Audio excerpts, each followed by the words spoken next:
Welcome to Amira's story.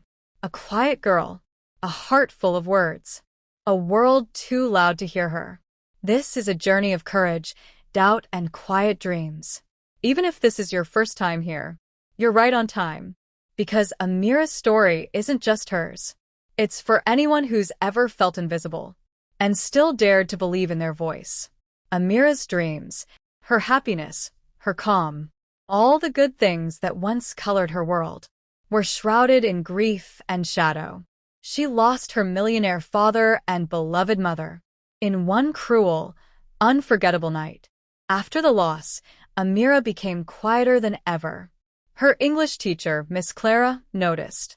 She handed Amira a simple notebook. "Write," she said, "when speaking feels too heavy." And so Amira tried.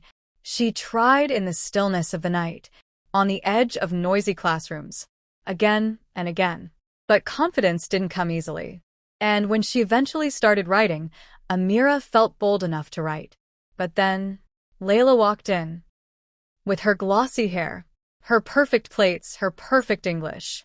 Layla's story was posted on the school board. Everyone read it. Even the teachers nodded with pride. It sparkled like something from a magazine. Amira felt her own words shrink inside her.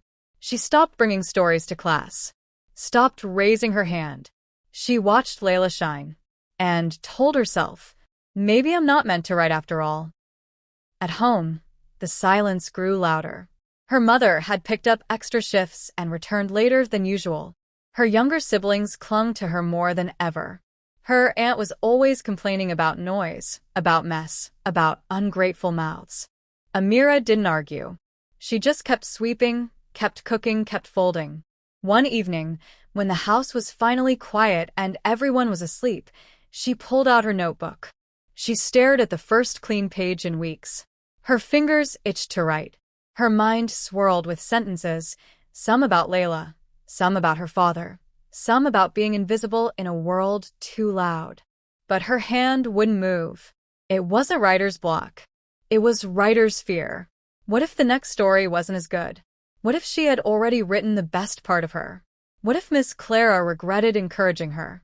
She sighed and dropped the pencil. She didn't cry. She just sat in the dark with her notebook on her lap and her confidence curled up like a sleeping bird, silent and still. But even then, the stories didn't leave her. They still whispered to her in the quiet. They rose in her chest when she watched raindrops chase each other down the window. They stirred when her baby brother curled beside her in sleep, his tiny hand gripping her sleeve like she was safety. She didn't write them down. Not yet. But she remembered them. She carried them in her like unsent letters. It was a Sunday evening. The house, for once, wasn't loud. The older cousins were off visiting neighbors. Her aunt was asleep early with a headache. Her siblings had curled into silence, lulled by heat and fatigue. Outside, the street dogs barked lazily. A kettle whistled somewhere distant. The ceiling fan hummed overhead like an old song with no lyrics. Amira sat cross-legged on the floor, folding clothes one by one into neat piles, shirts without buttons, socks with tired elastic, her baby brother's tiny shirt with a juice stain that never left. Behind her, on a dusty shelf, the notebook waited. She hadn't touched it in days.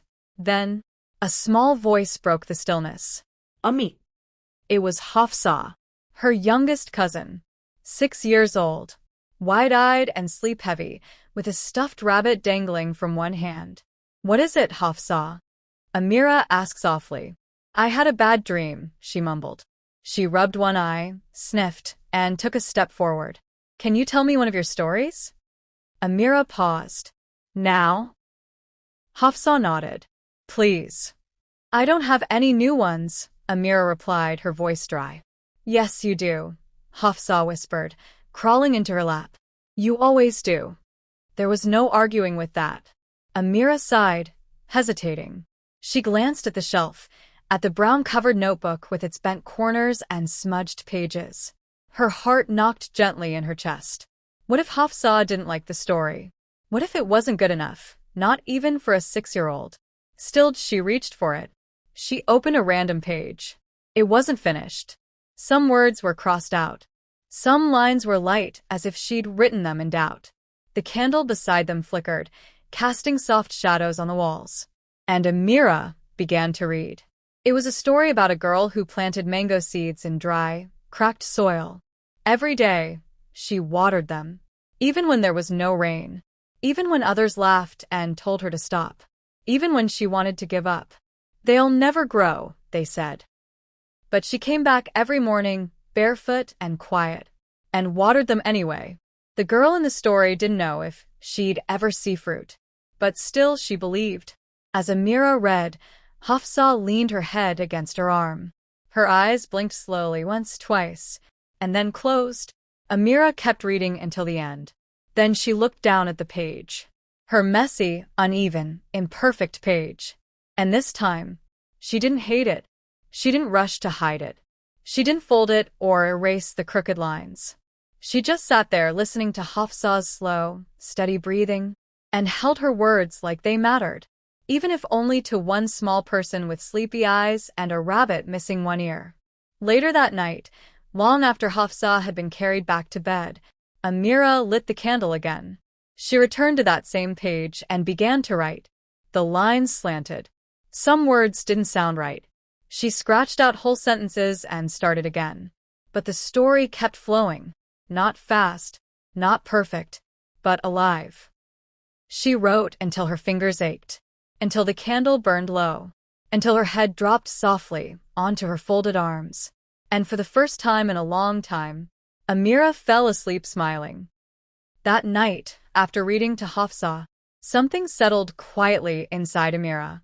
Not a fire, not a rush, just a small, steady warmth, like an ember that refused to die. She didn't start writing every day, but she stopped avoiding the notebook. She let it sit beside her during chores. She opened it just to look, and that was enough for now. Sometimes she wrote lines and scratched them out. Sometimes she wrote 3 words and then stared for minutes. But she didn't tear the pages. She didn't give up. At school, she still stayed quiet, still avoided Miss Clara's eyes. But once, just once, she wrote during recess. A few lines. A whisper of a story. And when Hafsa asked for another story, Amira had one. Not because she had to, but because it had grown inside her. Since the last time, no one noticed. There were no announcements. No aplausos. No golden light. But Amira was changing. One morning, she read an old page aloud to herself. Softly. Her voice cracked. But she didn't stop. She wanted to know how her words sounded outside her head. She began to carry her notebook to places she never had before. To the kitchen, to the backyard, to the roof when the stars were out. Every space became a possible story. Sometimes she rewrote an old idea, just to make it feel new. She learned that writing wasn't always inspiration. Sometimes it was just showing up. Hafsa became her first listener.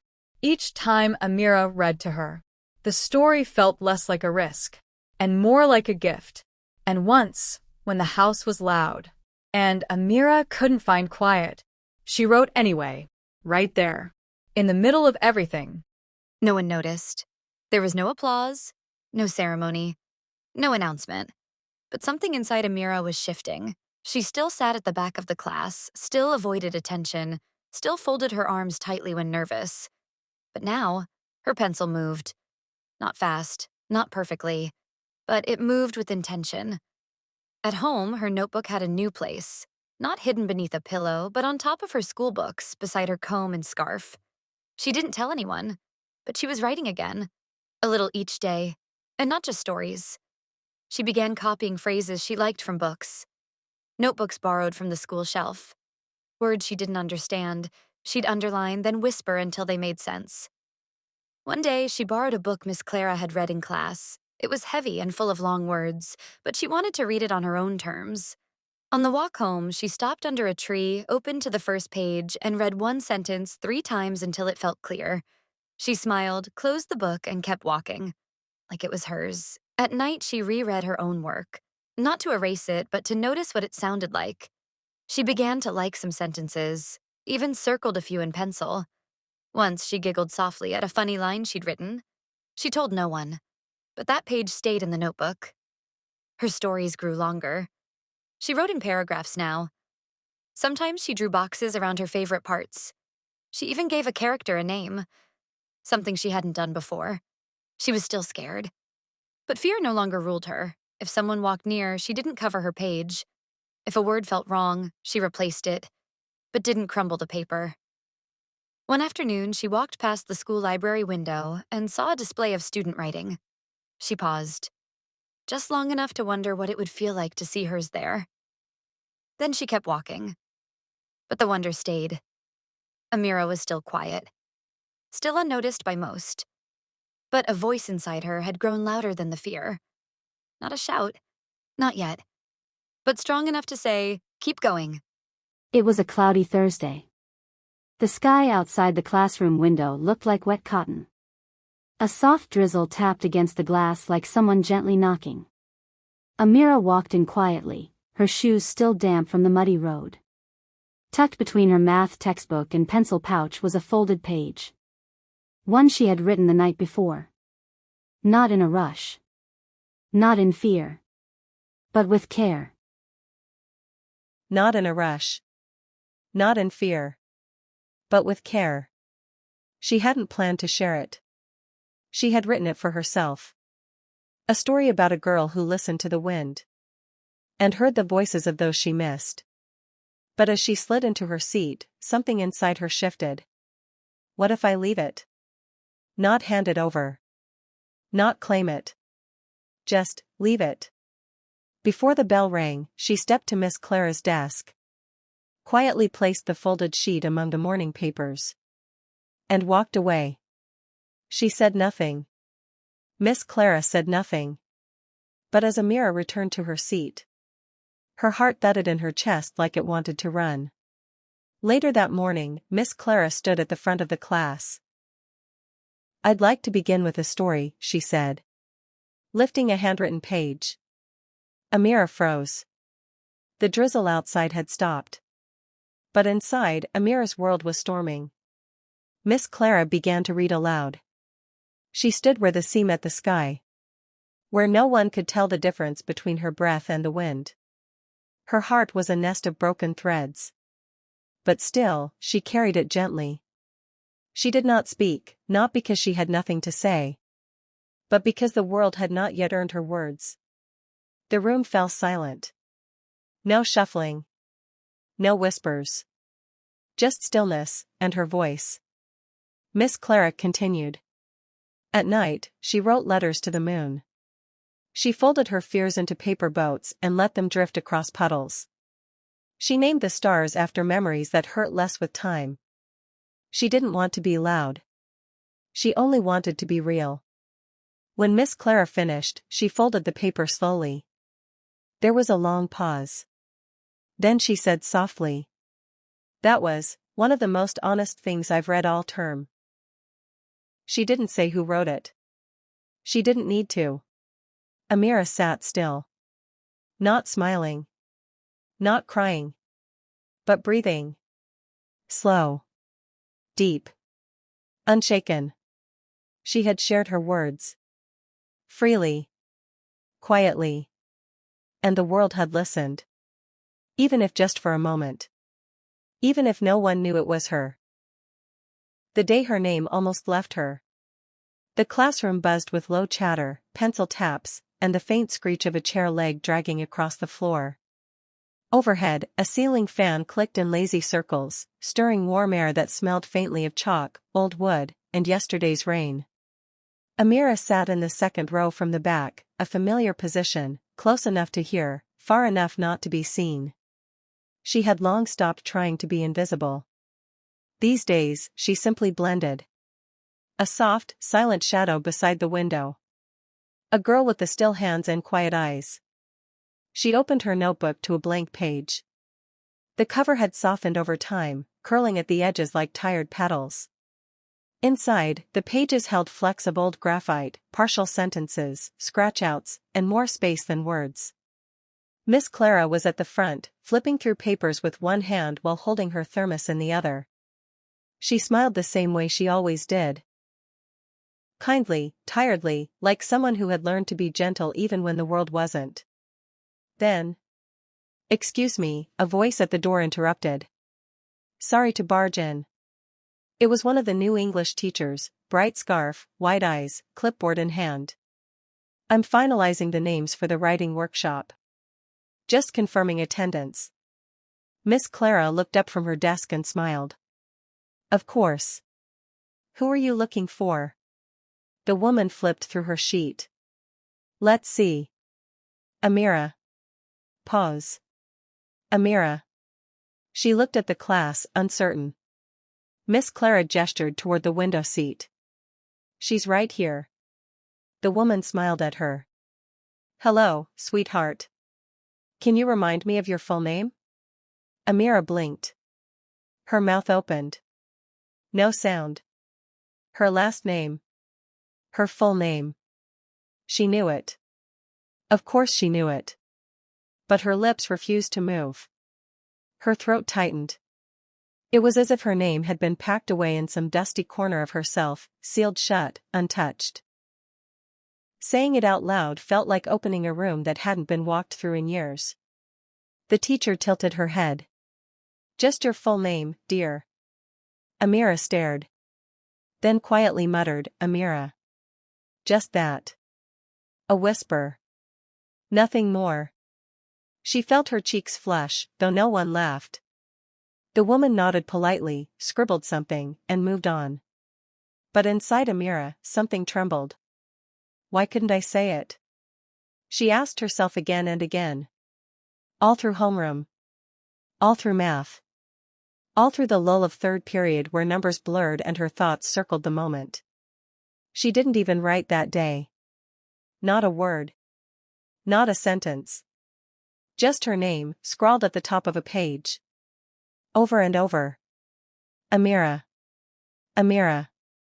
Amira A. Dot. She stopped before the last name. Her fingers clenched the pencil harder. Her last name belonged to a man she hadn't spoken about in a year. To a mansion she never went back to. To a nameplate that once sat on a giant mahogany desk beneath the golden light of a private study. That name once meant safety. Legacy. Belonging. Now, it felt like a label someone else wore. Not her. She was 8 when the accident happened. A sharp bend. A storm. A driver who didn't see the turn in time. Her mother was in the front seat. Her father in the back. The car was gone before the call even came. They buried her parents together, one white casket, one mahogany, side by side under a sky too blue for grief. After that, everything shattered. The house was sold. The accounts were frozen. The business partners didn't answer phone calls. The people who used to call her princess stopped waving at her car. She moved into her aunt's small flat. A new neighborhood. A new school. A new life where her last name carried no weight, no recognition, no protection. She became just another girl in a crowded class, wearing a uniform too big for her frame, carrying a bag full of things she couldn't afford. That's when she stopped saying her name aloud. That's when it started to fade. But that Monday, something cracked open. Not loudly. Not violently. But like the soft parting of old curtains that hadn't seen light in a long time. It happened during lunch. She sat in her usual spot under the neem tree in the corner of the schoolyard, notebook on her lap, untouched. Her cousin Hafsa ran past, shouting her name in laughter. Amira. Catch me. Amira didn't chase her. But the sound of her name, real, joyful, unafraid, lingered. Like a spark dancing near dry leaves. That night, she stood in front of the mirror in the hallway. The light flickered above. She clutched her notebook close to her chest. And she whispered. Amira. Then louder. Amira Ahmed. Then again. I am Amira Ahmed. The third time, it almost sounded like something she believed. The light flickered again, steadied. And something inside her shifted. She returned to her notebook, open to a new page. Not the ones filled with fears and sad metaphors, but a clean one. And at the top, she wrote, "My name is Amira Ahmed. I lost everything. But I am still here." The pencil didn't shake. She underlined the sentence. Then began a story. It was about a girl who forgot her name. Not because she didn't care, but because saying it meant remembering a world she could no longer touch. But in the story, the girl found it again. Not in a book. Not in a mirror. But in the pages she wrote, each one returning her to herself. The letter she didn't send. The house was quiet in the way only sadness knows how to be. Not silent, just still. Still like the pause between thunder and rain. Like something waiting to break. Amira sat cross-legged on the woven mat near the corner of the room, her notebook balanced against her knees. The single bulb above her flickered softly, casting shadows across the peeling paint of the ceiling. Around her, the house slept, her aunt in the next room, Hafsa curled beside their mother, the others scattered across the floor on thin mattresses and hand-me-down blankets. She should have been asleep. But sleep had grown distant lately. Elusive. Instead, she held her pencil like it was a lifeline. She stared at the blank page. And then, without planning to, she wrote, "Dear Baba." Her fingers froze. She hadn't written those words in over a year. Not since the accident. Not since the world split cleanly into two, the life before, and the life after. She took a shaky breath. The pencil moved again. "I don't really know what made me write to you. I guess I just miss you. A lot. More than I let anyone see." Her hand trembled. She blinked rapidly. The tears came before she could stop them. Not soft, silent ones, but deep, aching sobs that rose from somewhere hidden, somewhere sacred. They came in waves. Her chest shook. Her lips parted, but no sound escaped. And still, she kept writing.